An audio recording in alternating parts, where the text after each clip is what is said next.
તો સૌરાષ્ટ્રવાસીઓ આનંદો ભાદર 1 ડેમ થયો છે ઓવરફ્લો સિઝનમાં પ્રથમ વખત ભાદર 1 ડેમ છલકાયો છે। ડેમના 29 માંથી 24 દરવાજા 6 ફૂટ સુધી ખોલાયા છે। જેતપુર, જામકંડોરણા, ધોરાજી સહિતના 22 ગામોને એલર્ટ કરાયા છે। ભાદર 1 માં 39,427 ક્યુસેક પાણીની આવક થઈ છે અને જેની સામે 45,261 ક્યુસેક પાણી નદીમાં છોડાઈ રહ્યું છે। તો ભાદર ડેમ ઓવરફ્લો થતા સ્થાનિકો, ખેડૂતોમાં ખુશી છે। એક તરફ આફત, બીજી તરફ ખુશી। સહયોગી અંકિત પાસેથી વધુ અપડેટ મેળવીશું। જી અંકિત।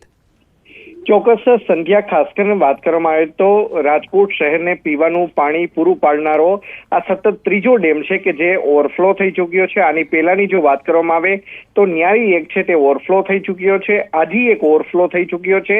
ત્યારે રાજકોટ શહેર તેમજ જેતપુર શહેર તેમજ જેતપુર તાલુકાના ગામડાઓમાં તેમજ સિંચાઈનું પાણી પણ પૂરું પાડનારો આ ડેમ છે તે ઓવરફ્લો થઈ ચૂક્યો છે। ભાદર 1 ડેમના 24 જેટલા દરવાજા છે તે ખોલવામાં આવ્યા છે અને આજ જે પાણી કે જે હવે નદી નાળાની અંદર છોડવામાં આવી રહ્યું છે, અંદાજિત 45,261 ક્યુસેક પાણી છે તે છોડવામાં આવી રહ્યું છે અને આ જ પાણી છે કે આગળ જે ઘેડ વિસ્તારની અંદર પણ ઘેડ વિસ્તાર છે તે પણ પ્રભાવિત થશે। જી સંધ્યા। જી અંકિત, આપનો આભાર।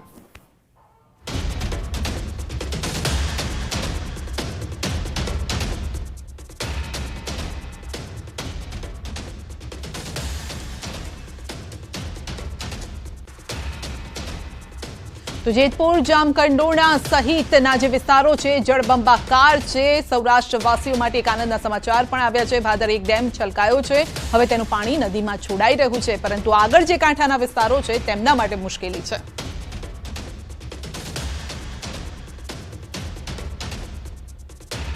અનેક સમાચારની વાત કરીએ તો ગાયક કલાકાર વિજય સુવાળાની ઓઢવ પોલીસે ધરપકડ કરી છે। થોડા દિવસ પહેલા એક બબાલ તેમની ચાલતી હતી અને તે મામલે જ આ ધરપકડ થઈ હોય તેવું લાગી રહ્યું છે। ગાયક કલાકાર વિજય સુવાળાની ઓઢવ પોલીસે ધરપકડ કરી છે। તો એક સમયના તેમના મિત્ર સાથે જ બબાલ થઈ હતી અને તે મામલે લાંબા સમયથી આ મામલો ગરમાયેલો હતો। વધુ અપડેટ મેળવીશું સંવાદદાતા નવીન પાસેથી। જી નવીન, ગાયક કલાકાર વિજય સુવાળાની ઓઢવ પોલીસે ધરપકડ કરી, મામલો શું? સંધ્યા, જે રીતે તેની ઉપર અને તેના જે અન્ય સાથીઓ પર આરોપ લાગ્યો હતો કે ફરિયાદીના ઓફિસ અને ઘર નીચે આવીને તેને મંડળી રચીને અને ગાળો બોલવી અને સાથોસાથ ધમકી આપવીની જે ફરિયાદ દાખલ થઈ હતી તે મામલામાં વિજય સુવાળાની ઓઢવ પોલીસે ધરપકડ કરી છે। મહત્વની વાત છે કે બંને એક જ પક્ષ સાથે જોડાયેલા છે અને પેલા મિત્રો હતા, જો કે તેમની વચ્ચે વિવાદ થયો અને જેને લઈને જે છે આખો મામલો સામે આવ્યો।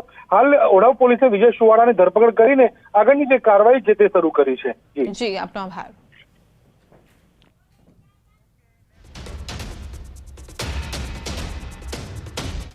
બુલેટિનમાં આગળ વધીશું, પરંતુ રોકાઈ રહ્યા છે એક નાનકડા બ્રેક માટે। આપ ક્યાંય ન જતા, જોડાયેલા રહેશો ન્યૂઝ 18 ગુજરાતી સાથે।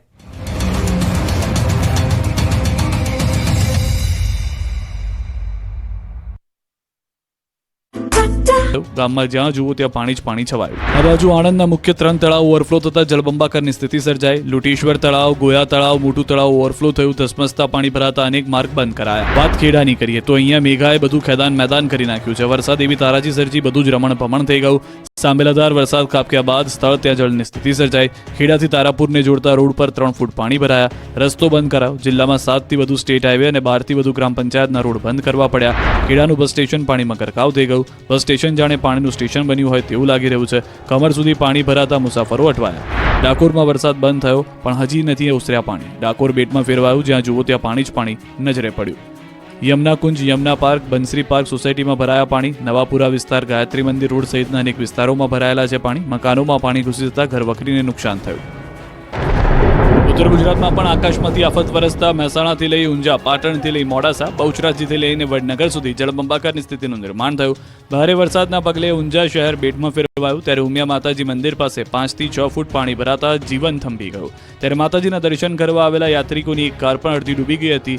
ચોકમાં પાણીમાં કાર ફસાતા ઊંઝા પાલિકાની ટીમે ધક્કા મારી બહાર કાઢી। મહેસાણાના યાત્રાધામ બહુચરાજીના હાલ પણ બેહાલ થઈ ગયા। બહુચરાજીમાં 24 કલાકમાં 4.5 ઇંચ વરસાદ ખાબક્યો। બહુચરાજીમાં માર્કેટયાર્ડને જોડતા રોડ પર ડીચણસમાં પાણી ભરાયા। રોડ પર પાણી ભરાતા વાહન વ્યવહારને અસર પહોંચી। અનેક વાહનો પાણીમાં બંધ પડી ગયા।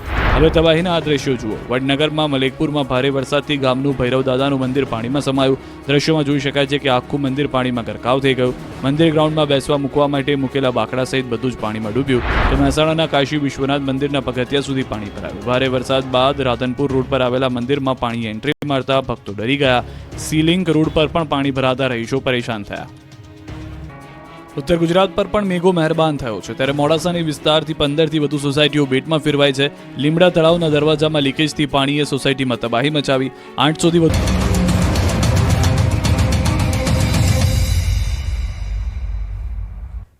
વિરામ બાદ સ્વાગત. અમદાવાદના રજોડા ગામની સ્થિતિના હાલ બેહાલ થઈ ગયા છે. હાઈવે પર આવેલો સર્વિસ રોડ પાણીમાં ગરકાવ. હાઈવે પર આવેલ પેટ્રોલ પંપ પાણીમાં ગરકાવ થયો. ખાનગી ઇન્ડસ્ટ્રીઝ પાર્ક પાણીમાં ગરકાવ. બસ અને કાર ફસાઈ હોવાના અહેવાલ. પાણીમાં અમદાવાદથી બાવળા જતા હાઈવે પર વાહનો પણ અટવાઈ ગયા અને ગામડાઓમાં પણ પાણી ઘૂસ્યા છે. તો આખા વ્હીલ કારના પાણીમાં ડૂબેલા નજરે પડી રહ્યા છે.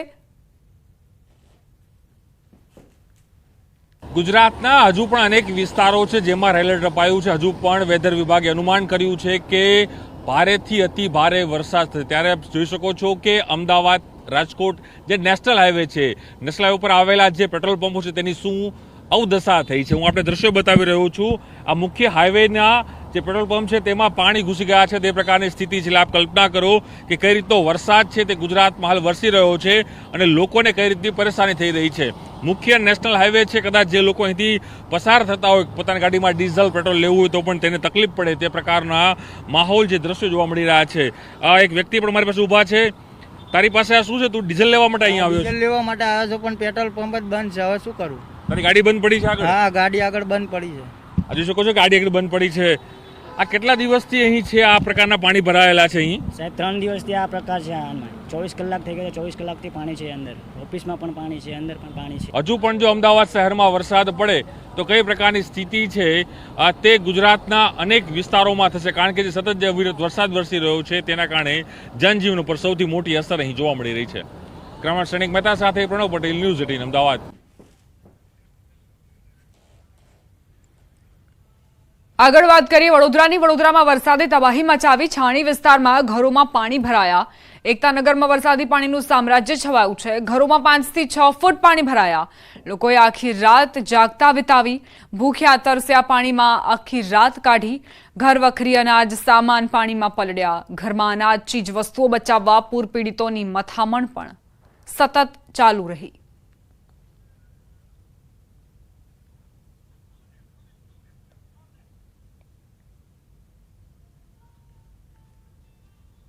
અત્યારે વડોદરા વિસ્તારના જે એકતાનગર વિસ્તાર જે છે ત્યાં આવેલો છું અને ત્યાં તમે જોઈ શકો છો કે રોડ રસ્તા ઉપર તો પાણી આપણે જોયું, પરંતુ હવે લોકોના ઘરમાં પણ પાણી છે અને એ પણ ઢીચણ સમાન સુધીનું પાણી લોકોના ઘરમાં બેસી ચૂક્યું છે, જેના કારણે લોકોને હવે રહેવું તો ક્યાં રહેવું તે પ્રકારની સ્થિતિ નિર્માણ થઈ છે. દ્રશ્યો તમે જોઈશો એટલે ખ્યાલ આવશે